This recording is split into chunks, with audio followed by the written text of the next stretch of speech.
नमस्कार। आज इतिहास की क्लास में हमारा जो टॉपिक है वो है पृथ्वीराज तृतीय। पृथ्वीराज तृतीय को पढ़ने से पहले हम लोग चौहानों के बारे में थोड़ी सी जानकारी प्राप्त कर लें कि उनके मूल स्थान क्या था और कुछ एक प्रारंभिक चौहान जो शासक थे वो कौन कौन से थे। चौहानों की उत्पत्ति और उनके मूल स्थान के विषय में विद्वानों में बहुत ज़्यादा मतभेद है। जो भाटी और चारणों ने चौहानों को अग्निवंशीय बताया है, जिसका मूल आधार जो है वो चंद्रवरदाई का पृथ्वीराज रासो है। पृथ्वीराज विजय, हमीर महाकाव्य, हमीर रासो आदि ग्रंथों में उन्हें सूर्यवंशी माना है। डॉक्टर ओझा ने भी इस मत को माना है। कर्नल टॉड, डॉक्टर स्मिथ और विलियम क्रूक उन्हें विदेशी मानते हैं। डॉक्टर दशरथ शर्मा ने चौहानों को ब्राह्मणों की संतान बताया है और डॉक्टर गोपीनाथ शर्मा भी इस मत को मानते हैं। अब कुछ एक मतभेद उनके जो मूल जो निवास स्थान है उसके बारे में भी है।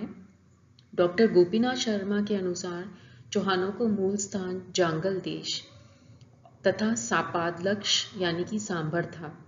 जांगल देश के अंदर बीकानेर, जयपुर और उत्तरी मारवाड़ का क्षेत्र आता है, लेकिन डॉक्टर दशरथ शर्मा चित्तौड़ को चौहानों की मूल स्थान बताते हैं।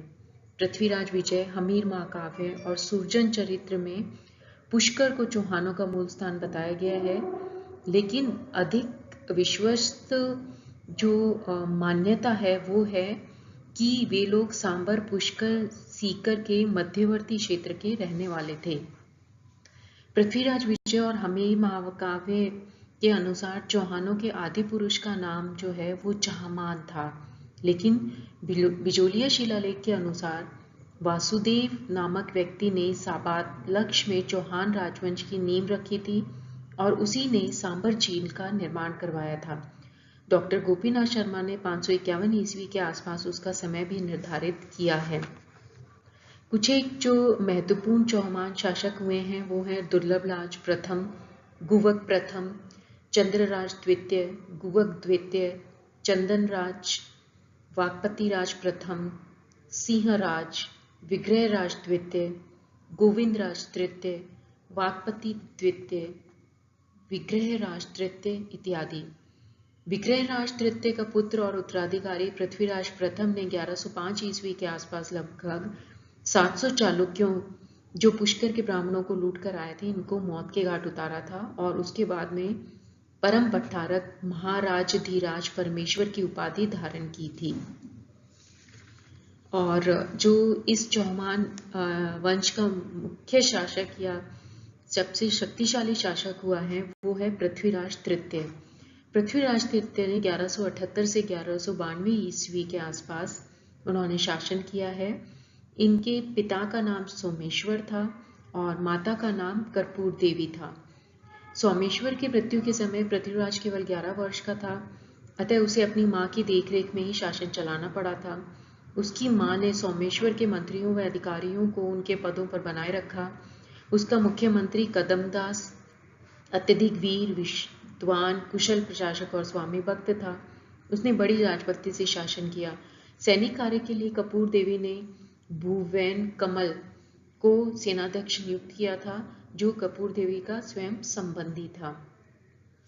जिस समय पृथ्वीराज तृतीय गद्दी पे बैठा था उस समय राजनीतिक उथल पुथल का टाइम था। भारत के उत्तर पश्चिम में मुसलमानों के आक्रमण होने से उनका दबाव बढ़ता ही जा रहा था और देश में शक्तिशाली केंद्रीय सत्ता का भी एकदम अभाव था। उस समय पृथ्वीराज के सामने दो मेन प्रॉब्लम्स थी। पहला था कि पृथ्वीराज को अपने राज्य में भंडारकों की समस्याओं का सामना करना पड़ा था, जिन्होंने पृथ्वीराज को अल्पव्यस्त देखकर चौहान सत्ता के विरुद्ध विद्रोह कर दिया था।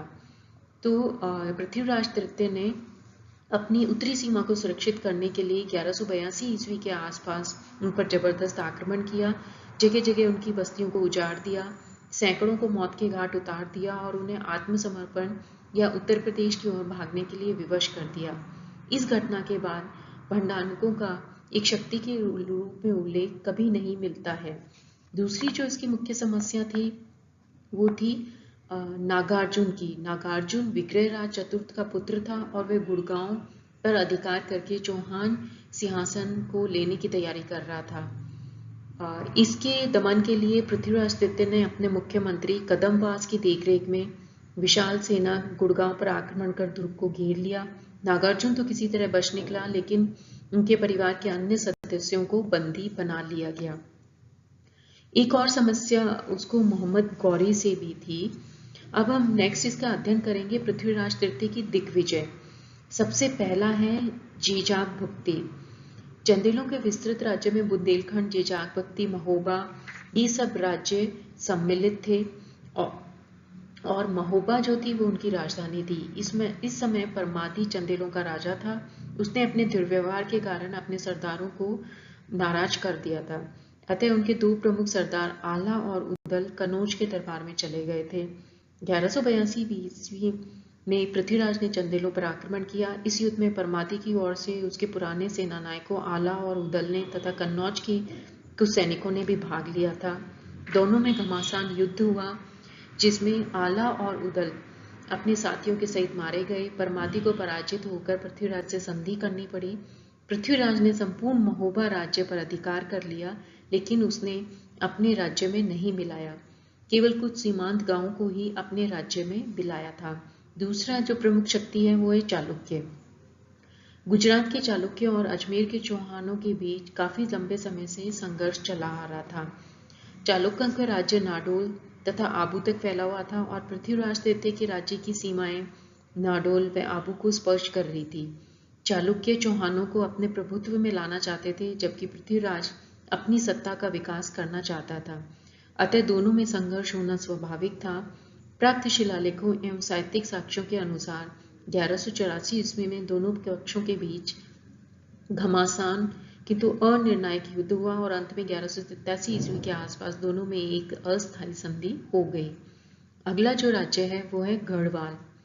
पृथ्वीराज तृतीय की भांति गढ़वाल नरेश जयचंद भी एक शक्तिशाली शासक था तथा दिल्ली को अधिकार करना चाहता था, जबकि पृथ्वीराज भी दिल्ली को अपने अधिकार में रखना चाहता था। दोनों की विस्तारवादी नीतियों के कारण ही दोनों में युद्ध हुआ। युद्ध के तत्कालीन कारण के संबंध में पृथ्वीराज रासों में संयोगिता की कथा भी मिलती है। पृथ्वीराज का तुर्कों के साथ संघर्ष। गजनी और गौर का शासक गियासुद्दीन गौरी ने 1173 ईस्वी में अपने छोटे भाई शिहाबुद्दीन गौरी को गजनी का गवर्नर नियुक्त किया था, जो भारतीय इतिहास में मोहम्मद गौरी के नाम से प्रसिद्ध हुआ था। 1175 ईस्वी में मोहम्मद गौरी ने मुल्तान पर आक्रमण कर उस पर अधिकार कर लिया। उसने 1178 ईस्वी में गुजरात पर आक्रमण किया, किंतु गुजरात के चालुक्यों ने उन्हें बुरी तरह पराजित किया। इस पराजय से मोहम्मद गौरी हताश नहीं हुआ और उसने 1186 ईस्वी तक पंजाब को अपने अधिकार में कर लिया। इससे पूर्व वह संपूर्ण सिंध प्रांत को जीत चुका था, जिससे भारत में उसकी जो सीमाएं हैं वो पृथ्वीराज चौहान के राज्यों की सीमाओं तक पहुंच गई थी। पृथ्वीराज रासो, हमीर महाकाव्य, पृथ्वीराज प्रबंध आदि ग्रंथों में पृथ्वीराज और गौरी के मध्य लड़े गए युद्धों को काफी संख्या बढ़ा चढ़ाकर दी गई है। रासों में दोनों के मध्य 21 मुठभेड़ों का उल्लेख है, जबकि हमीर महाकाव्य में 7, पृथ्वीराज प्रबंध में 8 का उल्लेख है। लेकिन वास्तव में दोनों पक्षों के मध्य एक ही वर्ष के अंतराल में 2 निर्णायक युद्ध हुए थे, जिनका उल्लेख मुस्लिम इतिहासकारों ने भी किया है। सबसे पहले तराइन का प्रथम युद्ध 1191 ईस्वी में हुआ था। मोहम्मद गौरी एक महत्वाकांक्षी व्यक्ति था और राज्य का विस्तार करना चाहता था और मध्य एशिया की राजनीति में अपनी महत्वपूर्ण भूमिका भी अदा करना चाहता था। मोहम्मद गौरी ने लाहौर पर अधिकार करने के बाद सरहिंद पर अधिकार कर लिया। सरहिंद का दुर्ग चौहान राज्य की सीमा के पास था, अतः अब चौहान राज्य को खतरा ज्यादा हो गया था। गौरी को वहां से खदेड़ने के लिए पृथ्वीराज ने अपने सामंत गोविंद राज के साथ सरहिंद की तरफ कूच किया। मोहम्मद गौरी को इसकी सूचना मिल गई, अतः उसने भी आगे बढ़कर शत्रु से मोर्चा लेने का निश्चय किया। दोनों पक्षों की सेनाएं तरियाइन के मैदान में आमने सामने आके डटी। दुर्ग रक्षक काजी जियाउद्दीन को बंदी बना लिया गया और अजमेर लाया गया, लेकिन पृथ्वीराज ने उसे विपुल धनराशि देकर पुनः गजनी भेज दिया। परास्त हुई भागती हुई मुस्लिम सेना का पीछा न करना तथा काजी जियाउद्दीन को विपुल धन देकर विदा करना भी पृथ्वीराज तृतीय की भयंकर भूल थी। तराइन का द्वितीय युद्ध 1192 ईस्वी। तराइन के प्रथम युद्ध में सफलता प्राप्त कर लेने के पश्चात जो मोहम्मद गौरी है वो जो पृथ्वीराज चौहान है वो एकदम निश्चिंत हो गया था। लेकिन इसी समय मोहम्मद गौरी अपनी सेना को तैयार कर रहा था नेक्स्ट आक्रमण के लिए। तराइन का दूसरा जो युद्ध हुआ उसमें निर्णायक सफलता मोहम्मद गौरी को मिली और उसने अपनी पिछली पराजय का बदला ले लिया।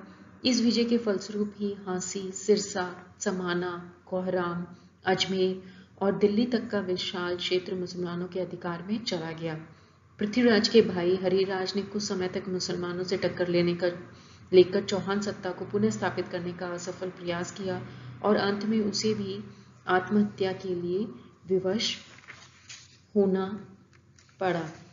अब अगर हम पृथ्वीराज तृतीय का मूल्यांकन करना चाहें तो हम इसका मूल्यांकन इन शब्दों में कर सकते हैं कि पृथ्वीराज तृतीय एक योग्य सैनिक, कुशल सेनानायक, योग्य प्रशासक, विद्वानों और कलाकारों का आश्रयदाता था।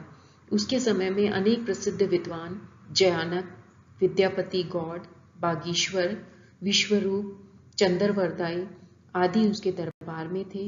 विद्वानों में वाद विवाद आयोजित करने के लिए उसने पद्मनाभ नामक मंत्री को भी नियुक्त किया हुआ था। धन्यवाद।